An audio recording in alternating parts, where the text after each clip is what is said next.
नमस्कार. आज आपण बनवणार आहोत अगदी घरगुती पद्धतीने साधी पण खूपच चविष्ट अशी ओल्या काजूची भाजी.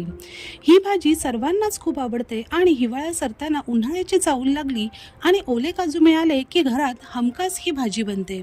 पारंपरिक चव तुमच्यासोबत शेअर करत आहे. व्हिडिओ शेवटपर्यंत नक्की बघा आणि चॅनलला सबस्क्राईब करा. काजूची भाजी बनवण्यासाठी सर्वात पहिले ओल्या काजूच्या बिया अशा गरम पाण्यात तासभर तरी भिजायला ठेवल्या का त्याच्या साली सहज निघतात. अशा प्रकारे सर्व साली काढून घेतल्या.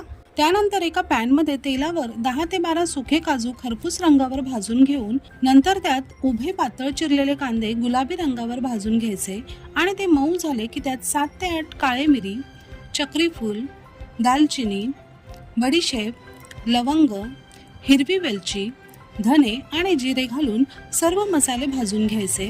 नंतर त्यात 2 टोमॅटो घालून मऊ होईपर्यंत भाजून घ्यायचे. त्यानंतर सुके खोबरे